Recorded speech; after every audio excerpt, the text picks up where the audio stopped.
Because sex addiction is so isolating, people just cannot get better. They just get worse over time. I mentioned earlier that in order for anything to qualify as an addiction, there has to be a pattern of escalation.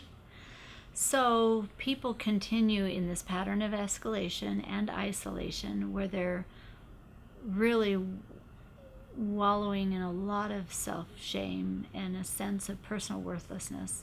And they don't want anybody to know what they're doing. That's the secret keeping, and they certainly don't want to let anybody inside. Well, when that critical event occurs, and it will, and there's some crisis moment that brings a person into treatment, that first encounter with their therapist is a human-to-human connection. For the first time, maybe ever, another human being is able to sit with them in their pain and their fear and their shame, and not only listen to their story, but encourage them to share it. And so people who are serious about recovery need to have a qualified counselor who is educated and informed and appropriately credentialed to work with the population of sex addicts and pornography addicts. And then, in addition to individual counseling, which sort of sets the stage, I think the primary component to real recovery is the therapeutic group process, which can vary depending on the program, but really it's a group of 6 to 10 people.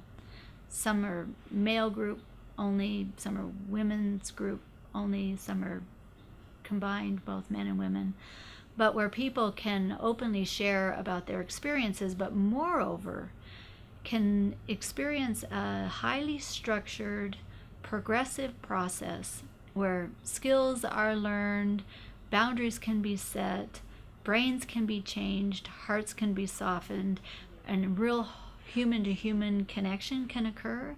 Because we know that the thing that helps heal shame is vulnerability. Nobody talks about this unless they're in a safe and secure environment where confidentiality is ensured.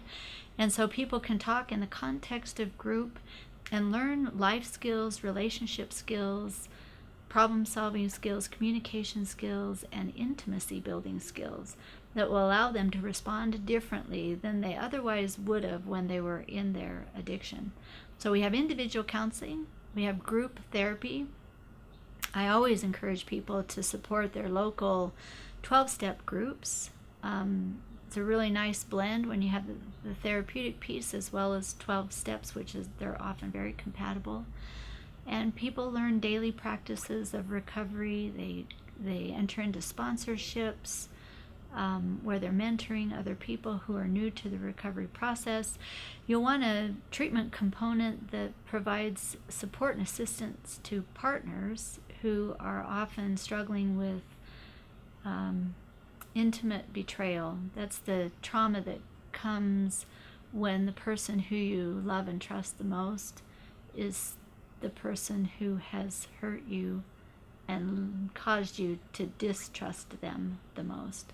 So we have a program for the addict that includes individual and group counseling, programs and assistance for the partners, which is also individual and group. And then at some point to introduce couples work really helps that fragmented coupleship reunite and combine, connect, and build the trust that was lost and move into a new place of healthy connection.